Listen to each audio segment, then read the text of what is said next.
Assalamualaikum warahmatullahi wabarakatuh.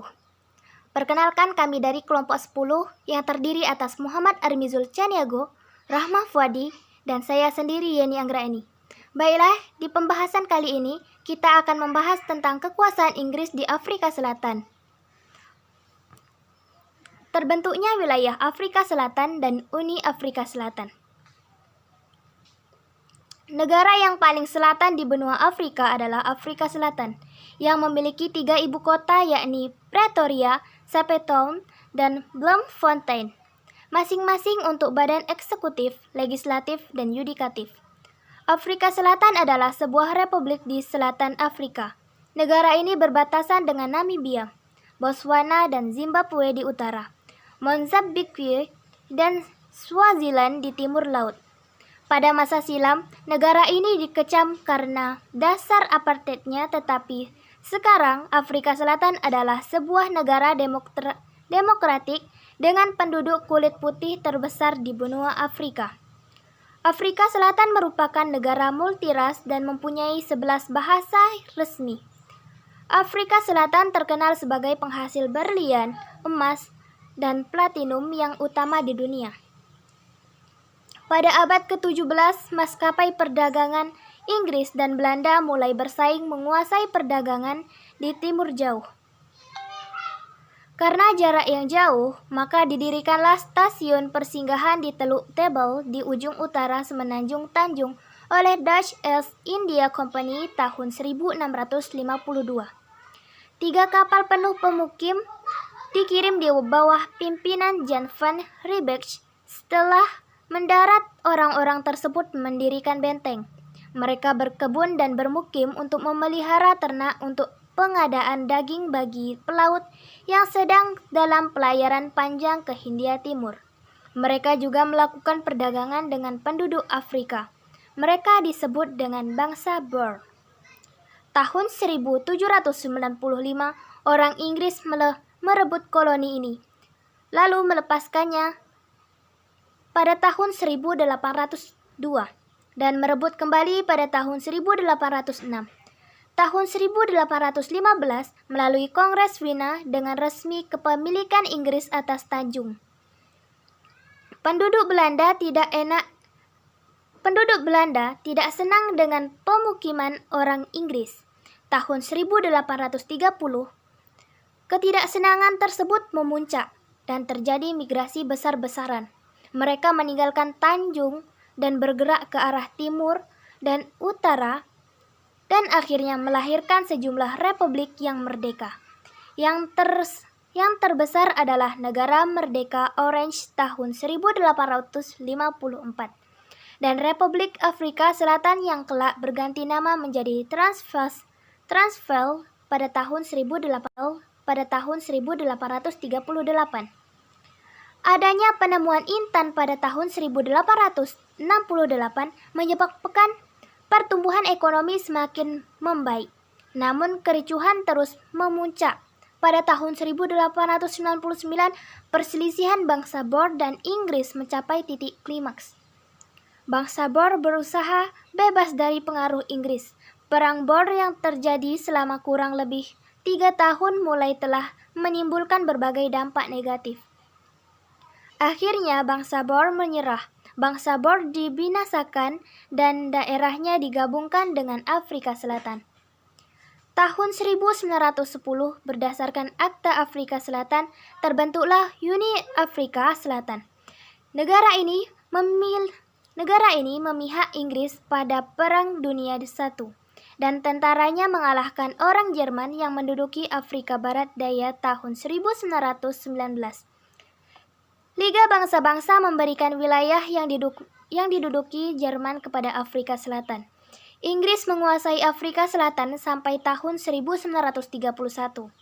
Afrika Selatan mendapat kemerdekaannya pada saat itu dan menjadi negara persemakmuran.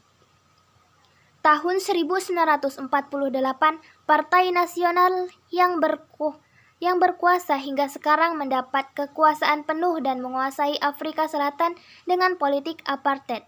Tahun 1961, Afrika Selatan menyatakan menjadi negara republik dan memisahkan diri dari keanggotaan negara persemakmuran.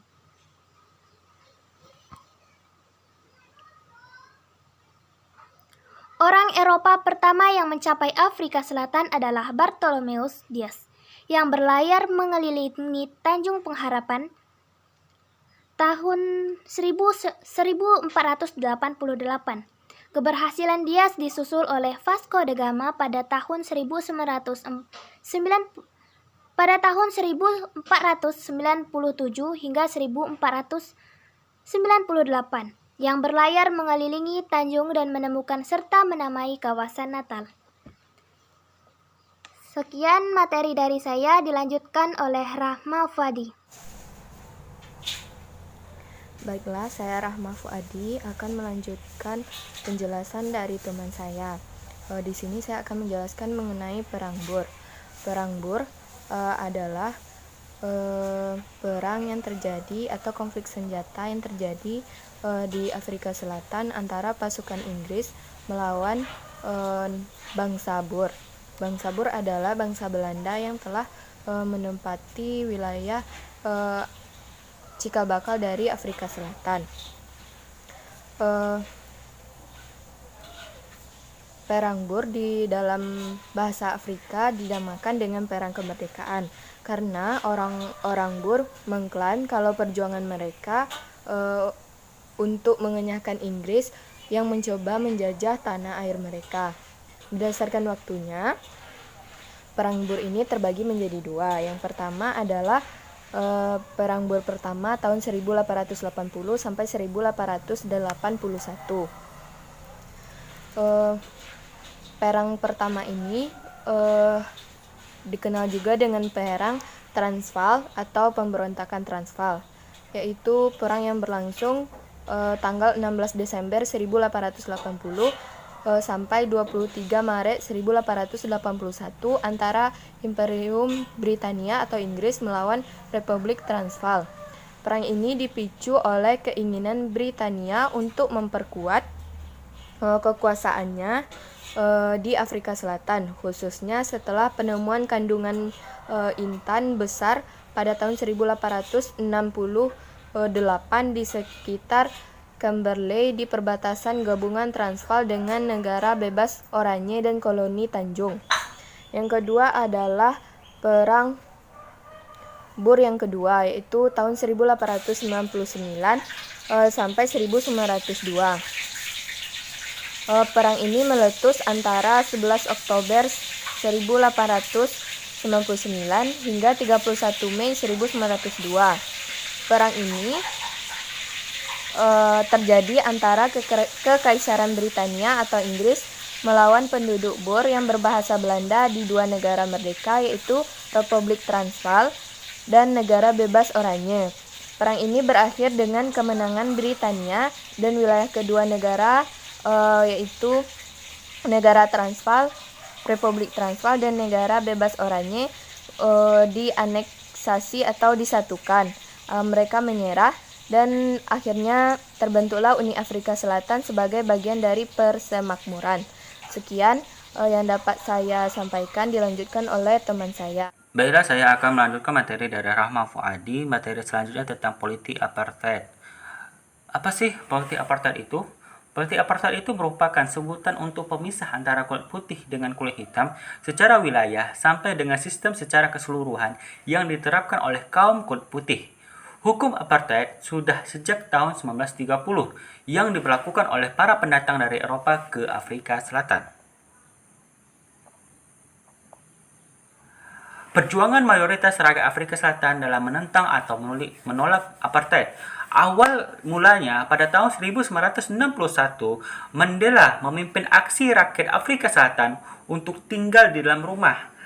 Hal ini ditanggapi oleh pemerintah apartheid itu dengan menangkap dan juga dengan menjebloskan Mandela ke penjara. Baru pada sekitar tahun 1990, karena dorongan dari masyarakat dunia dan tekanan dari bangsa lain serta tekanan dari gerakan anti-apartheid khususnya African National Congress atau ANC, presiden yang menjabat saat itu yakni F. de Klerk yang mana dia menarik kembali larangan tersebut, larangan terhadap Kongres Nasional Afrika dan partai-partai politik yang berhaluan kiri. Lalu, Nelson Mandela pun dibebaskan dari penjara. Dan sejak saat itu, undang-undang apartheid mulai dihapus secara perlahan hingga pada tahun 1994. Dan pada tahun 1994, Afrika Selatan untuk pertama kalinya mengadakan pemilu yang digelar tanpa adanya diskriminasi atau perbedaan ras di Afrika Selatan. Selanjutnya, 7 partai ANC kemudian meraih kemenangan besar dengan Nelson Mandela sebagai presiden kulit hitam pertama di Afrika Selatan, dan Nelson Mandela mendapatkan Nobel Perdamaian. Dan dengan dilantiknya Nelson Mandela ini menandakan berakhirnya politik apartheid yang dibuat oleh kaum kulit putih oleh pendatang Eropa. So, kita lanjut ke undang-undang yang dihapus oleh De Klerk di sidang parlemen pada tahun 21 Februari 1991 seperti berikut. Yang pertama adalah Land Act, yaitu undang-undang yang melarang orang kulit hitam memiliki tanah di luar wilayah tempat tinggal yang ditentukan. Yang kedua, Group Areas Act, yaitu undang-undang yang mengatur pemisahan tempat tinggal orang-orang kulit putih dan kulit hitam. Dan yang ketiga, Population Register Act, yaitu undang-undang yang mewajibkan semua orang kulit hitam untuk mendaftarkan diri menurut kelompok dan sukunya masing-masing. Bisa kita lihat di dua sisi ya. Ini De Klerk dan di sebelah sini adalah Nelson Mandela. De Klerk ini dia segera membebaskan Nelson Mandela dan menghapuskan beberapa undang-undang tentang apartheid. Di masa inilah ancang-ancang apartheid itu dihapuskan. Lalu Nelson Mandela ini merupakan presiden Afrika Selatan yang pertama kali berkulit hitam. Berarti presiden yang kulit hitam pertama kali di Afrika Selatan. So, kita masuk ke kesimpulan.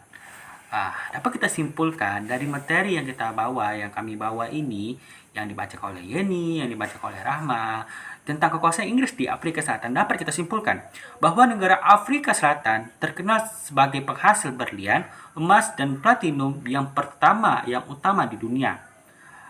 Lalu pada tahun 1899 terjadi perselisihan antara bangsa Boer dan Inggris, yang mana mencapai titik klimaks.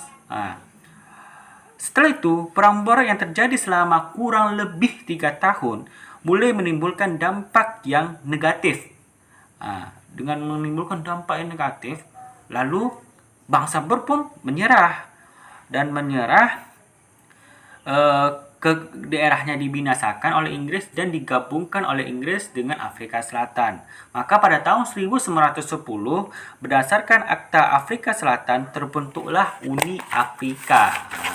Jadi dengan adanya perang Boer dan Inggris dan bangsa Boer itu dibinasakan dan digabungkan oleh Inggris digabungkan dengan negara Afrika Selatan gitu.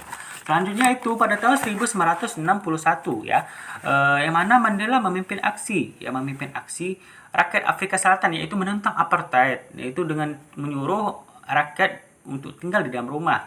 Tapi ditanggapi oleh pemerintah apartheid, ditanggapi dengan cara apa? Dengan menangkap dan juga dengan menjoblos Mandela ke penjara. Setelah beberapa 28 tahun Mandela di penjara, maka Mandela dibebaskan pada masa Presiden De Klerk. Di masa inilah undang-undang dari apartheid ini diancang-ancang untuk dihapuskan. Sehingga tanggal 7 Juni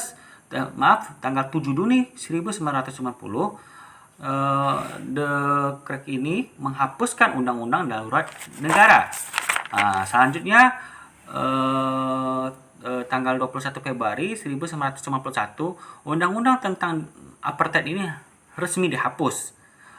Baru pada tahun 1994 pemilu pertama yang diadakan Afrika Selatan, terpilihlah Nelson Mandela sebagai presiden kulit hitam pertama di Afrika Selatan. Sehingga dengan dilantiknya Mandela sebagai presiden Afrika Selatan, maka politik apartheid dan resmi dihapuskan di negara tersebut. Jadi itu kesimpulan dari materi ini. Kami dari kelompok 10 mohon maaf atas kesalahan penyampaian materi, karena kebenaran itu hanya milik Allah dan juga kesalahan itu milik kami sendiri. Kami akhiri dengan wabillahi taufiq wal hidayah. Assalamualaikum warahmatullahi wabarakatuh.